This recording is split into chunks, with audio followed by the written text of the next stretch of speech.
Sangat mudah bagi kami ya Tuhan menyanyikan, mengiring Yesus adalah kesukaan hati kami.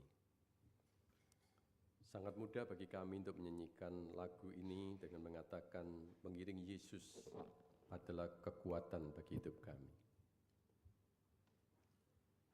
Kami sadar Tuhan di dalam keberdosaan kami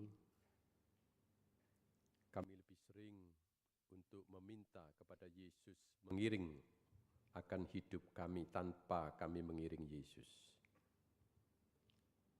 Kami seringkali ya Tuhan merindukan kuasa Tuhan Yesus, boleh memberikan kekuatan dalam diri kami, namun hidup kami tidak mengiring Yesus. Tuhan, pada saat ini kami akan merenungkan satu tema yang penting di awal tahun, yang menunjukkan identitas hidup kami sebagai seorang murid Kristus.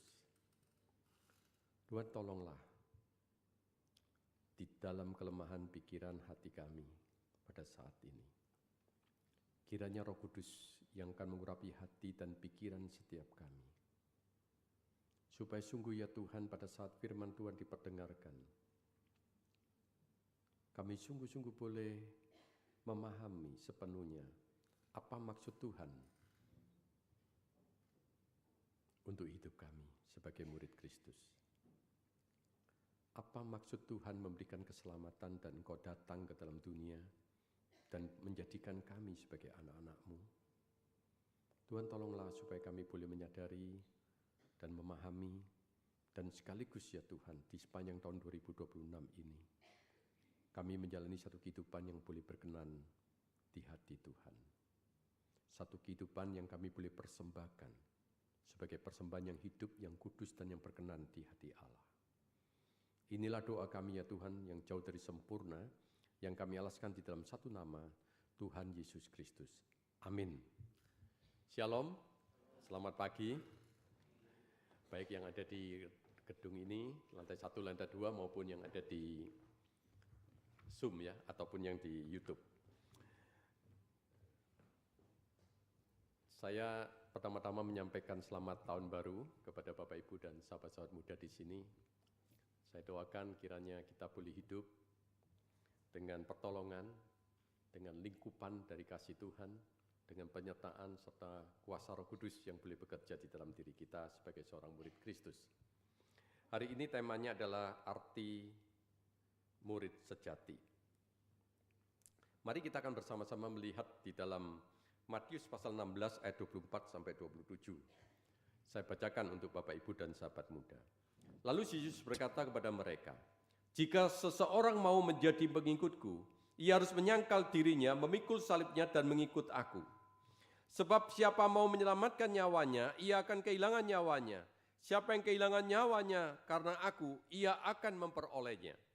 Apa gunanya seseorang memperoleh seluruh dunia tetapi kehilangan nyawanya? Apakah yang dapat diberikannya sebagai ganti nyawanya? Sebab anak manusia akan datang dalam kemuliaan Bapanya bersama dengan malaikat-malaikatnya. Pada waktu itu ia akan membalas setiap orang menurut perbuatannya." Ibu bapak dan sahabat-sahabat muda, pada waktu kita bersama-sama hari ini melihat temanya yaitu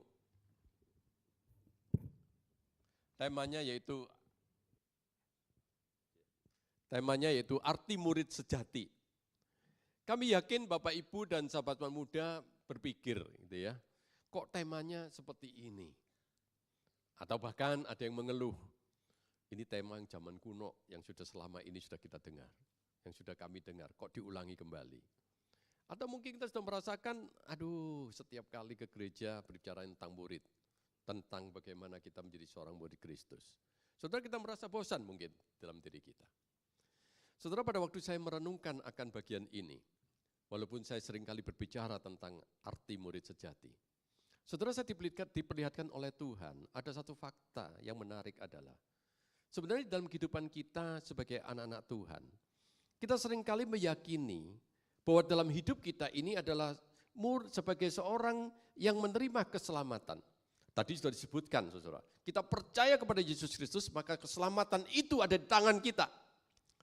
Tetapi persoalannya, saudara, kita seringkali tidak menyadari Bahwa pada waktu kita berbicara dan kita itu sungguh merasakan sukacita, menerima anugerah Tuhan.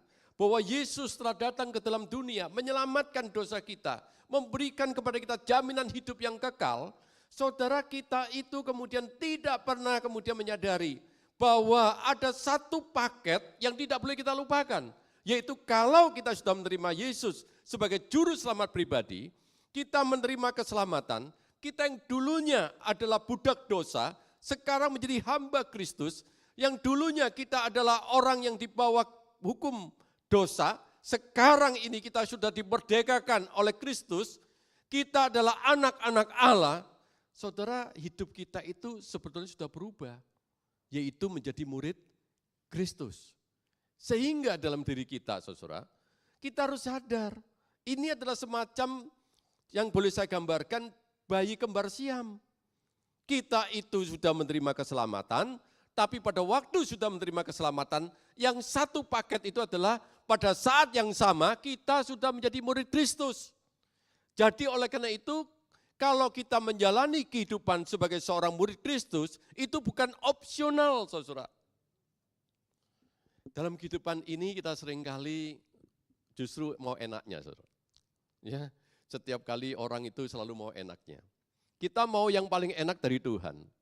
Tapi kita tidak mau yang Tuhan katakan kamu harus menjadi murid Kristus. Seperti ayat yang sudah kita baca tadi. Di mana kita diminta untuk menyangkal diri, memikul salib dan mengikut Dia. Saya begitu banyak, saudara, mendengarkan bagaimana masukan maupun pertanyaan-pertanyaan. Dan bahkan di berbagai tempat di mana pada waktu saya melakukan pembinaan tentang pemuritan. Saya lihat ada dua kelompok, saudara. Satu kelompok ada yang mengatakan begini, pemuritan itu bukan sebagai way of life sebuah gereja, tapi sebuah program gereja, sebuah opsional di antara program gereja yang lain. Pertanyaan saya, saudara, adalah kalau itu menjadi opsional, saudara, bahwa kemudian pemuritan itu bukan sebagai way of life sebagai sebuah gereja, lalu keberadaan kita sebagai gereja, kumpulan orang-orang percaya yang sudah diselamatkan, kalau bukan murid Kristus menjadi murid siapa, saudara? Menjadi murid siapa, saudara? Kalau dalam menjalani kehidupan kita, way of life kita bukan Kristus, bukan menjadi murid Kristus, kita murid siapa? Saudara, banyak perdebatan. Saya sedih sekali seringkali, saudara, saya juga dihantam habis-habisan, yang mengatakan enggak. Pemuritan itu hanya opsional, salah satu program gereja. Sekarang pertanyaan saya, saudara, kehidupan kita sebagai orang Kristen, sebagai orang yang sudah percaya pada Tuhan Yesus, sebagai orang yang sudah menjadi, katakanlah dalam tanda petik kita itu menjadi anak Allah. Kita sudah menjadi hamba Kristus, karena setiap orang hamba Kristus, bukan hanya hamba Tuhan rohaniwan saya dengan Pak Endu dan teman-teman di sini. Saudara, kalau kemudian kita itu menjadi hamba Kristus, saudara, bagaimana kita menjalani hidup di dunia kita di dunia ini? Bukankah Tuhan memanggil kita menjadi serupa dengan Dia? Serupa dengan Kristus. Itulah panggilan pemuritan, saudara. Nah, hari ini, saudara, saya ingin kita bersama-sama bergumul sebetulnya. Apa bedanya kehidupan orang Kristen menjadi murid yang sejati dan orang Kristen yang bukan sebagai murid yang sejati? Ya, sebagai murid sejati. Mari kita akan lihat, saudara, ayat yang sudah kita baca tadi. Ayat yang sudah kita baca tadi, saudara, saya bersama-sama ingin saudara untuk bersama dengan saya untuk membaca. Saya ayat 24, saudara ayat 25. Ya. Lalu Yesus berkata kepada murid-muridnya, jika seseorang mau menjadi pengikutku, ia harus menyangkal dirinya, memikul salibnya, dan mengikut aku.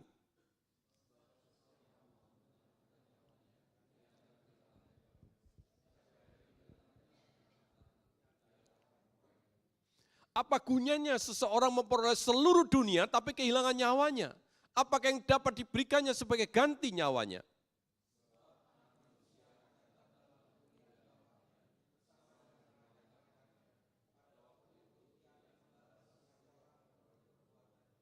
Nah, saudara, kalau saya gambarkan seperti ini yang sebelah kiri. Kalau kita itu menjadi murid sejati, maka di dalam kitab Matius pasal 16 tadi berbicara apa? Kita harus menyangkal diri. Yang kedua, kita harus memikul salib. Yang ketiga, kita kehilangan nyawa demi Kristus. Yang keempat, kita meninggalkan dunia ini. Yang keempat, yang kelima, jiwa kita diselamatkan. Dan yang keenam, kita menerima upah dan kemuliaannya. Saudara, intisari dari Matius pasal 16 itu ada di sebelah kiri. Oleh karena itu, saudara, kalau kemudian saya berbicara di balik yang lain, kalau orang Kristen bukan murid sejati, kalau dia tidak mau menyangkal dirinya, maka dia masih hidup untuk dirinya sendiri. Dia masih mengabaikan salib, tidak mau pikul salib. Dia mau menyelamatkan nyawanya demi dirinya sendiri. Dia ingin memiliki dunia. Tapi saudara tahu, kalau bukan murid sejati, jiwa kita terhilang, kehilangan upah dan kemuliaannya. Sekarang pertanyaan saya, saudara mau pilih kiri atau pilih kanan? Yang murid sejati atau bukan? Saudara pasti juga ingin yang nomor 6 dan nomor 7 kan? Apa itu? Jiwa kita diselamatkan, menerima upah dan kemuliaannya. Pasti saudara mau itu kan? Betul enggak? Siapa di sini enggak mau ini? Semua mau itu. Tapi saudara, pada waktu kenyataan hidup kita sehari-hari, kita itu seperti yang sebelah kiri loh. Mau yang paling akhir, tapi yang di atas kita tidak mau, betul enggak? Hidup kita enggak mau seperti itu. Kita balik ini. Betul enggak? Saudara, hamba Tuhan juga sama, saudara.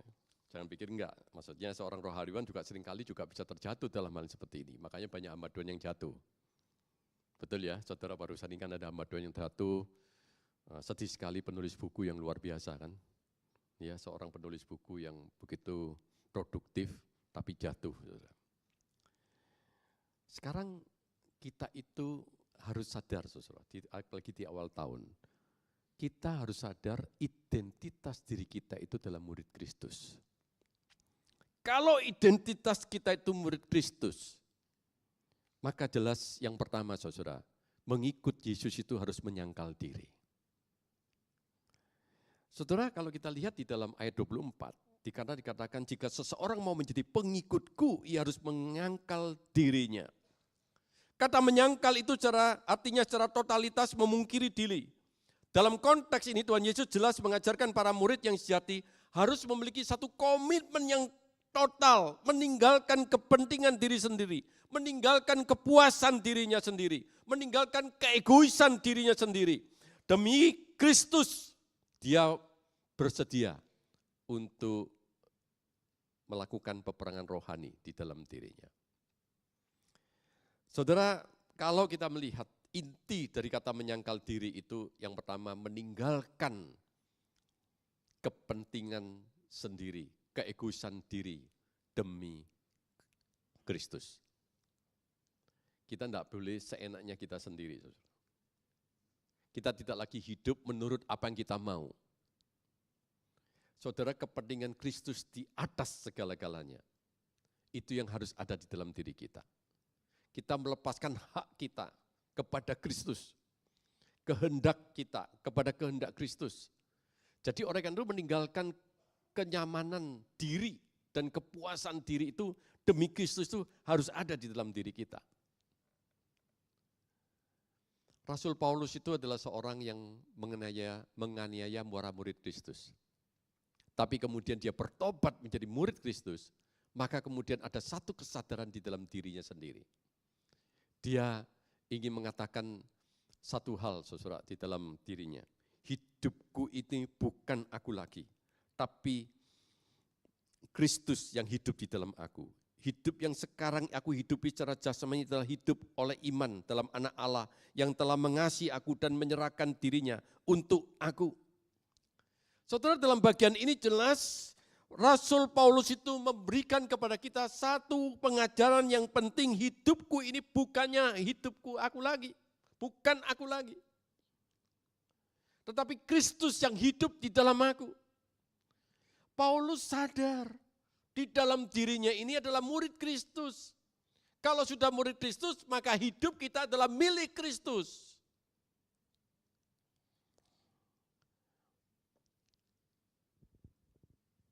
Ada satu orang yang berkata kepada saya begini, sebetulnya pada waktu kita menjadi orang Kristen, itu ada satu jaminan yang luar biasa. yang diberikan kepada kita. Namun seringkali itu tidak kita sadari dan seringkali tidak pernah kita ingat dan kita abaikan. Orang ini berkata, apa? Dia mengatakan kita itu berbicara tentang hidup. Maka kita itu kemudian kita harus sadar. Pada waktu dahulu, kita itu sebelum diselamatkan, dia mengatakan kehidupan kita itu milik siapa?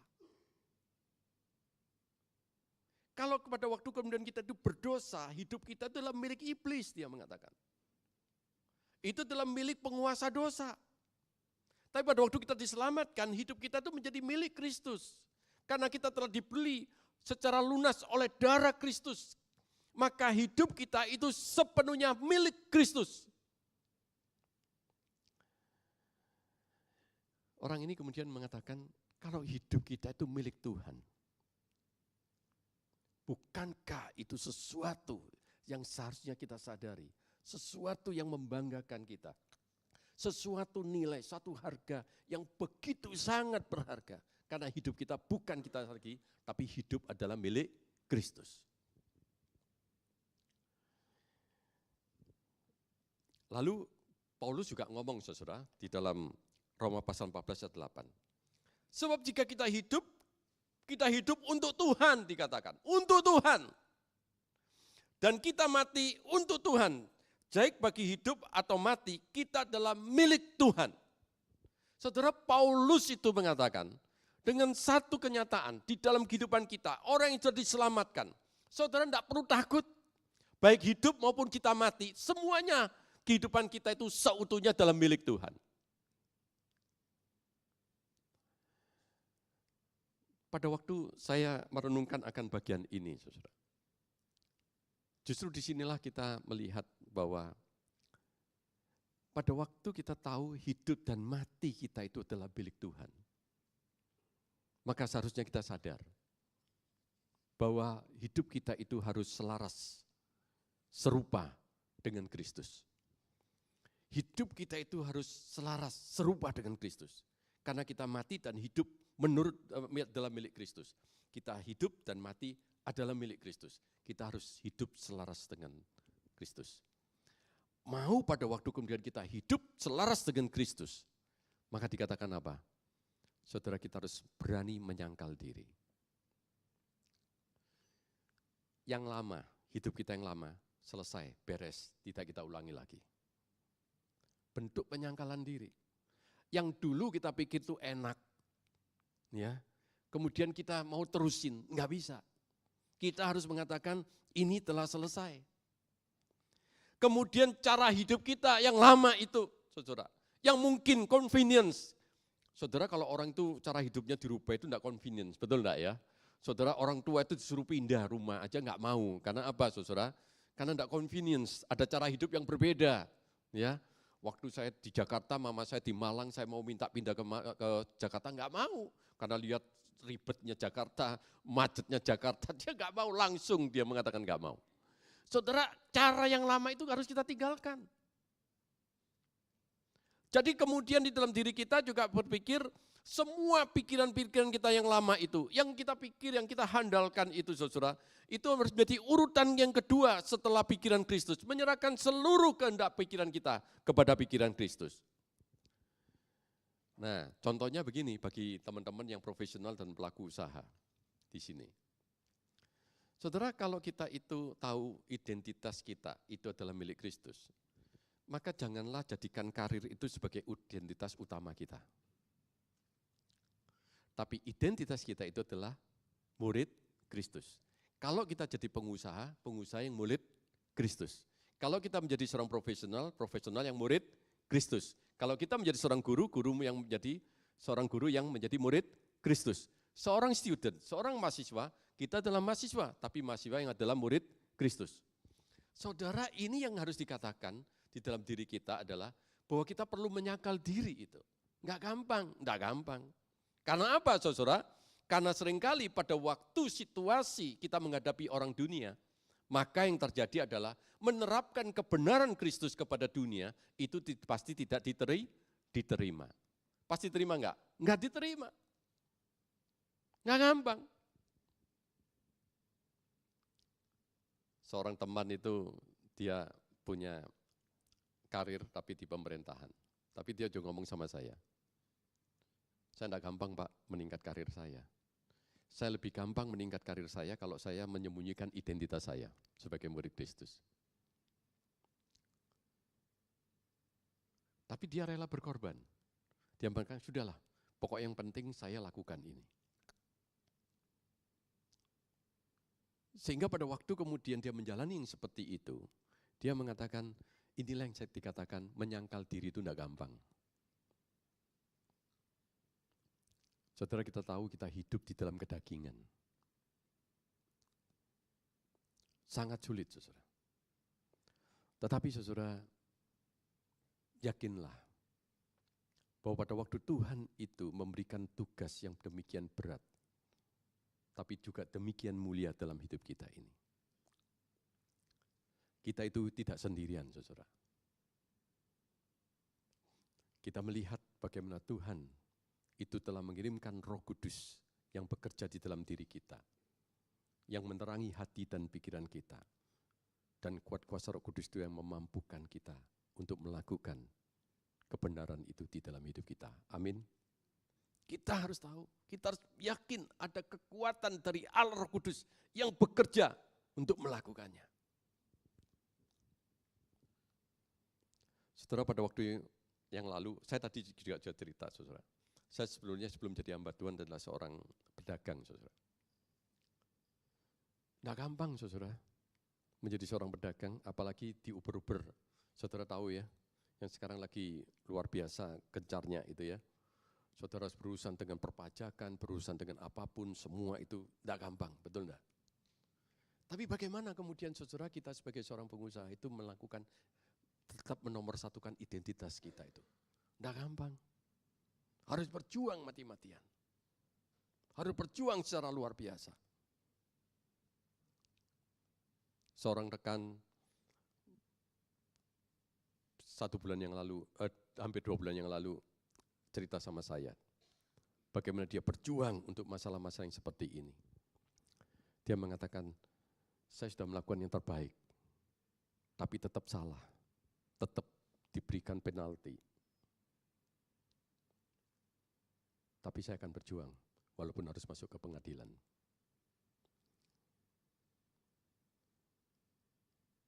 Saudara, itulah kenyataan yang terjadi. Tapi teman ini mengatakan, saya harus berjuang. Saya sudah lakukan semua pembayaran pajak dengan bagus, dengan tidak ada satupun yang saya bohongi, curangi, tidak. Yang kedua, saudara, memikul salib.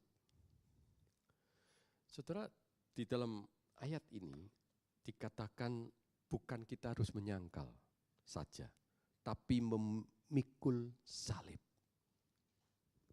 Saudara, kata memikul salib itu memiliki satu hal yang kemudian kita bersama belajar, saudara. Bahwa penyangkalan diri yang terbesar itu adalah kita itu harus melakukan memikul salib. Ini menyangkut pemahaman yang sangat dalam, yaitu kematian secara totalitas, di mana kita bersedia mengorbankan diri demi Kristus. Kita rela untuk putus hubungan dengan hal-hal yang kita cintai, yang melebihi cinta kepada Tuhan Yesus.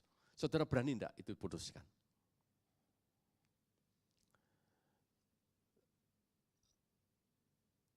Saudara, memikul salib itu adalah kematian secara keseluruhan hidup itu.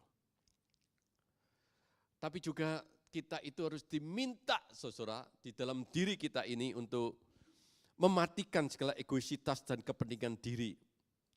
Dan kita itu harus benar-benar dalam diri kita membuang apa yang kita cintai demi Kristus. Dan kita itu juga punya konsekuensi, yaitu mungkin kita bisa menderita karena itu. Saudara, kita tidak bisa lepas ini karena apa, saudara? John Stott itu berkata, salib bukan hanya dasar keselamatan kita, tapi juga pola pemuridan kita. Satu pola pemuridan yang harus kemudian kita bersama-sama pelajari. Kita jalani. Oleh karena itu, saudara, memikul salib itu di dalam diri kita, saudara, adalah tidak mudah. Apakah Anda siap memikul salib? Jika berarti kehilangan teman terdekat. Tadi pagi saya sharingkan ada seorang pemudi yang mengatakan, saya harus siap untuk hilang, dalam tanda petik kehilangan seorang teman terdekat saya. Karena perbedaan agama yang tidak bisa kembali disatukan. Dia berjuang, saudara. Tentu dengan tantangan. Mungkin kita juga bersedia, saudara, memikul salib itu dengan kehilangan akan kesukaan kita. Kesukaan ini. Saudara, tapi gampang enggak, saudara, untuk kehilangan seperti itu? Enggak gampang. Apakah Anda siap memikul salib jika hari ini Anda diasingkan oleh keluarga? Saudara saya dulu waktu melayani, itu ada satu pos pelayanan kami di satu daerah di luar Jawa. Begitu satu keluar, dia bertobat, secara adat dia dikeluarkan dari keluarga dan tidak menjadi ahli waris. Menjadi Kristen harus mengalami seperti itu. Saudara, pos ini berkembang, banyak di antara mereka yang kemudian bertobat. Tapi ya begitu, saudara. Pada waktu kemudian mereka bertobat, mereka berjuang harus mulai dari bawah. Mereka bekerja dari bawah, mereka benar-benar diusir dari adat mereka. Mereka benar-benar kemudian tidak boleh masuk di dalam kerangka keluarga mereka. Dan termasuk kemudian ada hal yang mereka juga sangat berat, yaitu harta warisan orang tuanya yang mungkin pada waktu itu banyak. Itu juga mereka tidak mewarisi. Tapi konsekuensi itu harus ditanggung. Saya mengenal beberapa di antara mereka dan mereka bersaksi. Tapi bagaimana kemudian mereka itu merasa sukacita walaupun harus menderita seperti ini. Karena Tuhan itu memimpin hidup mereka. Walaupun mereka harus pikul salib. Apakah Anda siap memikul salib jika berarti reputasi Anda rusak? Saudara, apakah kita perlu, saudara, untuk kemudian reputasi kita rusak di depan orang? Karena kita itu mau siap pikul salib. Karena kita mau berjalan di dalam kebenaran, saudara. Apakah Anda siap memikul salib jika ini berarti kehilangan pekerjaan? Saudara, begitu banyak orang yang kehilangan pekerjaan. Karena apa, saudara? Pada suatu saat dia sudah ada di dalam salah satu bagian dari pucuk pimpinan perusahaan. Tiba-tiba perusahaan itu melakukan satu tindakan-tindakan yang di luar hukum.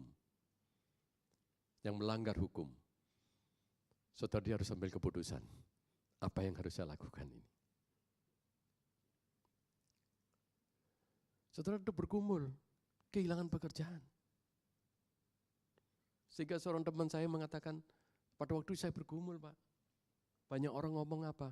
Jangan, enggak apa-apa. Tapi satu pihak saya mengatakan, kalau ini kemudian sudah dilakukan, saya termasuk salah satu yang bertanggung jawab. Apa yang akan terjadi? Saudara, di persimpangan jalan. Tapi sungguh bersyukur, saudara, waktu dia kemudian keluar, berapa tahun kemudian meledaklah masalah yang terjadi itu. Dan dia terhindar, saudara. Tapi disitulah dia mengatakan, waktu ngambil keputusan itu tidak gampang, Pak.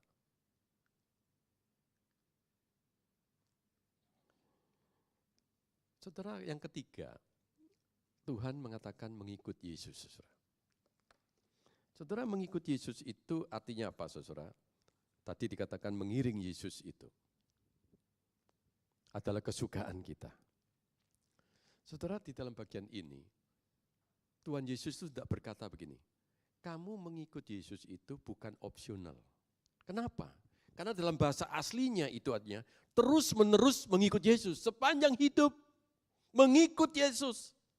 Sehingga saudara Robert Mons itu mengatakan kepada kita semuanya, saudara, dia mengatakan gini, sebetulnya pada waktu kita tuh menerima keselamatan dan kita menjadi orang Kristen itu, dia mengatakan kita itu harus memiliki satu tindakan definit, satu keputusan yang definit, yang mengatakan saya harus hidup dalam kepemuritan. Itu tidak bisa kemudian dalam tanda petik kita tawar lagi, enggak bisa. Karena kita sudah menerima keselamatan, hidup kita milik Kristus.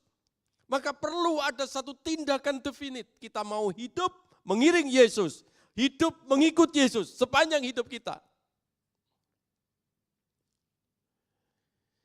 Robert Paul juga mengatakan keharusan dengan setia mengikut Yesus di dalam kehidupan sehari-hari. Dengan setia, apapun yang terjadi, resiko yang kita hadapi, kita harus setia untuk mengikut Yesus.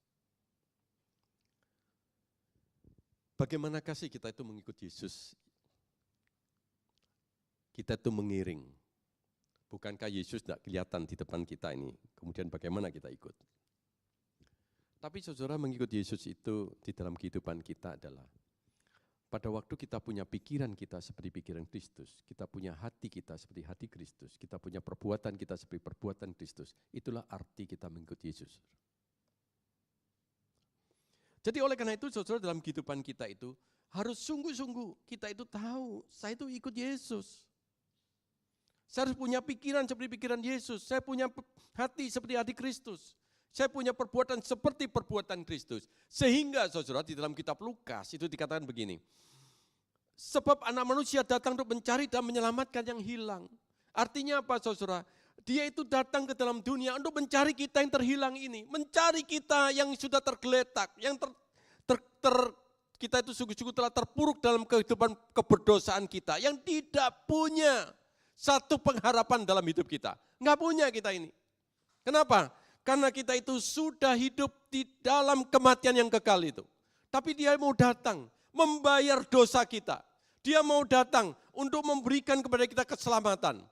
Saudara kita yang terhilang ini, itu sudah dicari oleh Tuhan, masakan saudara akan menjadi terhilang lagi dalam hidup saudara. Saudara, begitu banyak orang Kristen yang terhilang kan sekarang ini. Saudara, saya sedih, saya berlibur, saya ketemu sama orang, ngobrol di warung kopi gitu ya. Kemudian karena enggak kenal ya kita, kemudian karena sudah berhadapan ya udah kenal, kita ngobrol-ngobrol gitu. Setelah saya kenalkan saya pendeta, lalu dia ngomong begini, Pak saya dulu juga ke gereja tapi sekarang enggak. Ini benar terjadi saudara, waktu liburan Desember yang lalu ini. Lalu kemudian saya tanya, lu kenapa Pak? Ya Pak, karena situasi dan keadaan saya akhirnya kemudian tidak lagi ke gereja. Saudara, pada waktu itulah saya mengatakan pada dia, apa arti Natal itu Pak? Masih ingat enggak? Orang itu kemudian berkata, masih ingat Pak, Tuhan Yesus datang ke dunia lagi. Saya katakan, Yesus datang ke dunia untuk apa? Dia diam, mencari saya dan mencari kamu. Dan kamu sudah ditemukan Yesus. Apakah kamu akan menjadi orang terhilang kembali? Saudara, hari ini saya bersama-sama ingin menggumuli saudara. Saudara dan saya itu sudah dicari oleh Tuhan loh. Marilah saudara kita sadar, kita itu sudah dicari dan ditemukan, diselamatkan. Mari saudara, kita berjalan mengiring Yesus dalam kehidupan kita. Yang kedua saudara, dalam Lukas pasal 2, sebab hidup itu lebih dari makanan. Saudara artinya begini, Tuhan ini ngomong begini loh, kenapa sih dia datang ke dalam dunia ini? Kamu harus mengerti loh, hidup manusia itu bukan karena makanan. Bukan semata-mata karena makan, karena yang jasmani, tidak. Tapi dikatakan bahwa di dalam kehidupan kita itu ada satu kehidupan yang bermakna, yang bernilai, yang Tuhan inginkan untuk kita nikmati, untuk kita jalani, untuk memberikan kepada kita pengharapan. Tuhan itu bukan memberikan makanan, tapi memberikan darahnya yang kudus itu untuk kita. Supaya saudara dan saya itu memiliki hidup. Amin. Untuk memiliki hidup.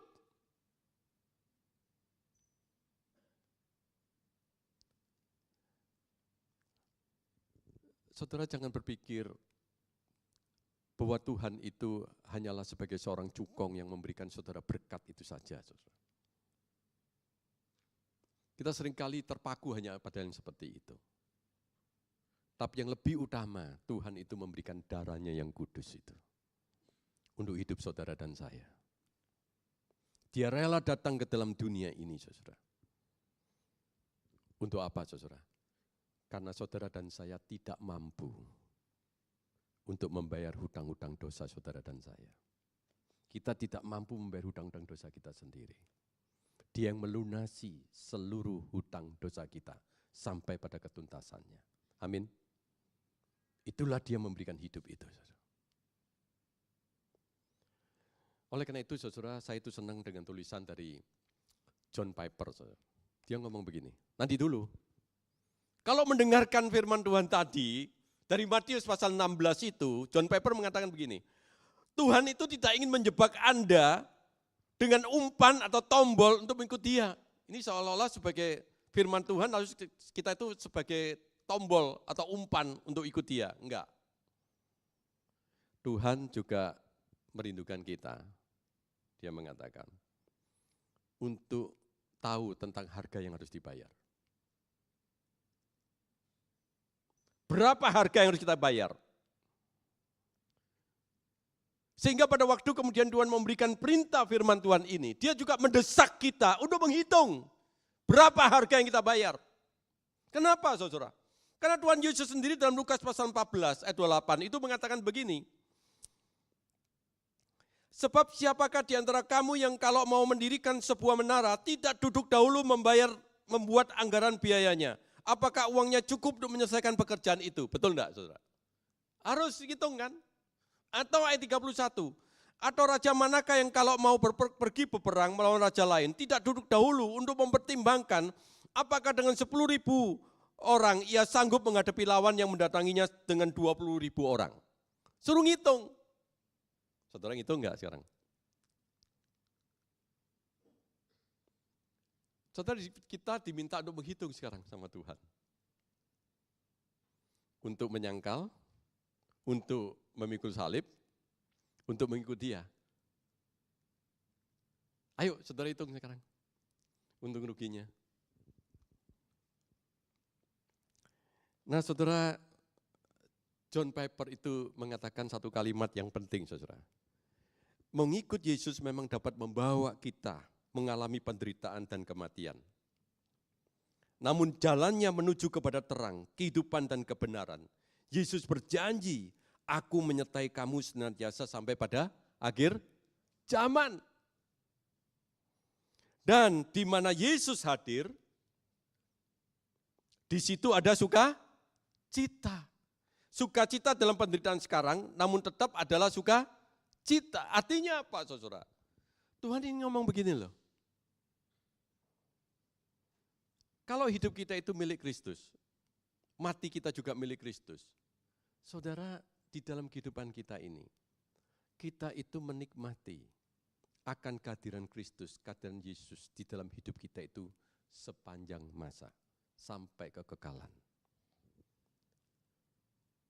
Saudara mendapatkan ini loh, yang tadi dikatakan upah.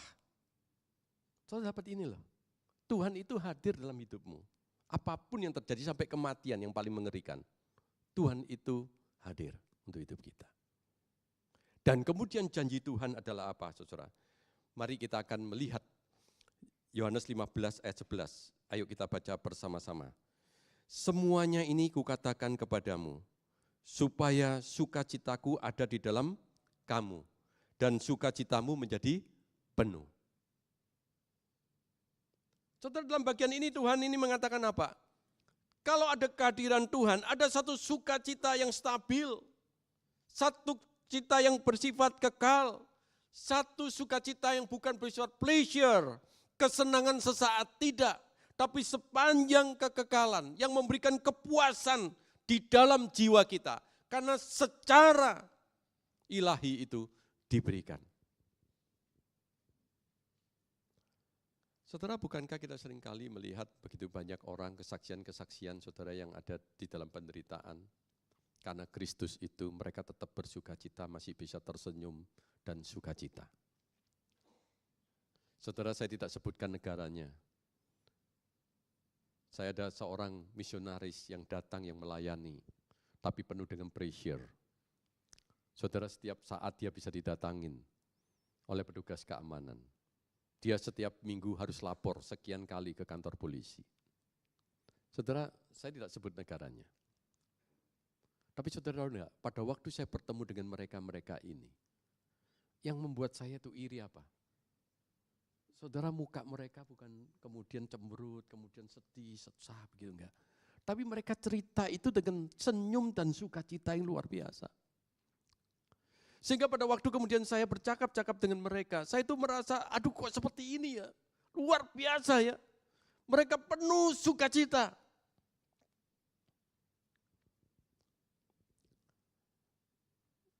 Saya sendiri tadi sudah saya katakan, saya sudah punya usaha, saya sudah punya keluarga, saya masuk seminari, menyerahkan diri jadi hamba Tuhan mengikuti Yesus. Saudara, pada waktu saya memutuskan itu, apa kata orang teman-teman papa mama saya, yang dimana orang tua saya belum percaya. Omongannya, anakmu itu goblok, anakmu itu bodoh. Ngomongnya begitu, saudara, orang Malang ya, Pak Andrew ya, kalau ngomong kan kasar gitu ya. Goblok, bodoh itu.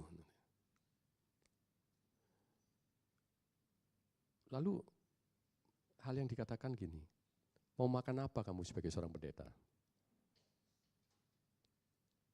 Bukannya demikian, saudara.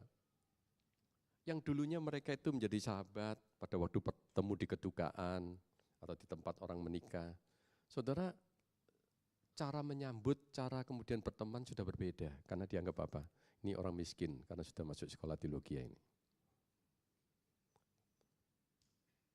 Berbeda, saudara.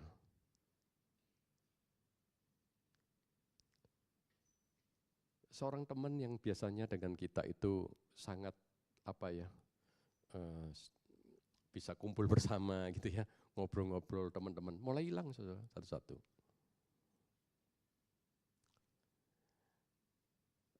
Tapi saudara, Bapak Ibu yang ada di sini saya katakan, memang hidup itu berubah. Kalau seorang jadi pedagang kemudian menjadi hamba Tuhan dengan segala keterbatasan, ya pasti berubah saudara. Tapi saudara tahu tidak, bagaimana sukacita ilahi Tuhan itu menaungi hidup saya. Bagaimana keluarga saya itu tetap sukacita, walaupun harus mengalami perubahan hidup yang drastis.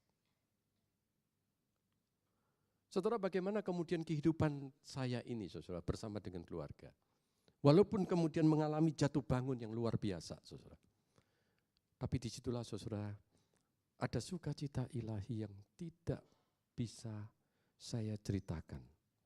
Tapi sukacita itu merupakan satu sukacita yang tidak berasal dari dunia. Yang Tuhan titipkan di dalam hati saya dan keluarga saya.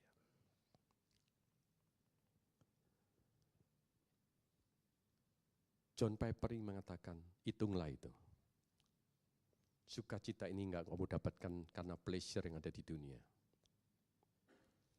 Satu kenikmatan dari dunia ini.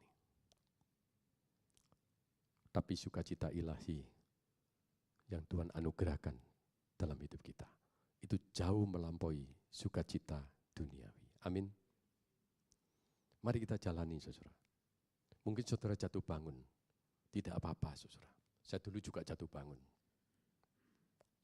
Kita jalani sebagai murid Kristus, saudara. Tapi saudara akan menemukan satu sukacita yang luar biasa yang saudara akan nikmati. Dan itu bersifat kekal selama-lamanya. Begitu Yesus hadir dalam hidupmu, hadir dalam pekerjaanmu, hadir dalam usahamu, hadir dalam kehidupan keluargamu, ada sukacita ilahi yang engkau akan nikmati. Maukah saudara? Mari kita berdoa.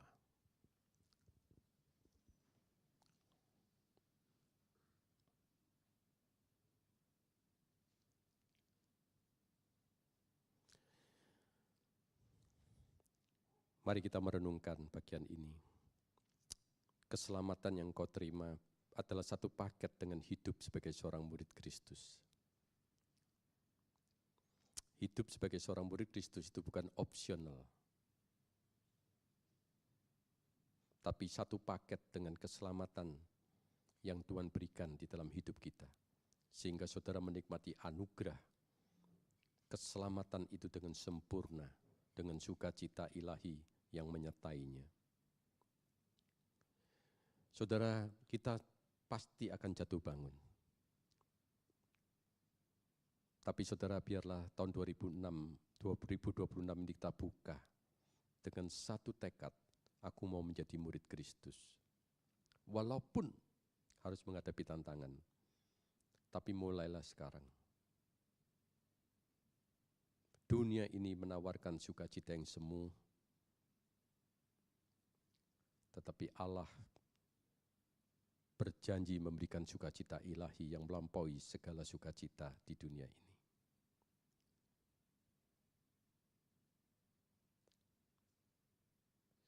...2026 merupakan tahun yang dikatakan tidak baik-baik saja. Satu tahun yang dikatakan interregnum. Satu tahun di mana masih penuh dengan ketidakstabilan. Bahkan perubahan yang sangat cepat. Tapi firman Tuhan mengingatkan, seseorang mampu bertahan menghadapi ketidakstabilan ini kalau dalam dirinya sebagai murid Kristus, karena dia berjalan bersama dengan Yesus penguasa dunia ini.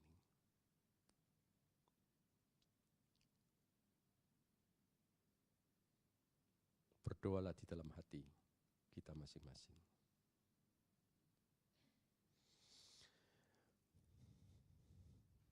Terima kasih Tuhan atas firman-Mu pada hari ini.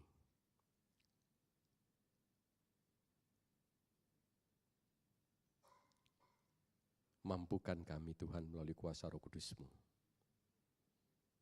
untuk menjalankan kebenaran firman Tuhan ini dalam kehidupan kami hari demi hari. Inilah doa kami yang jauh dari sempurna.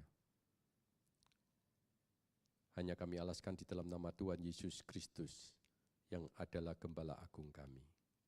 Amin.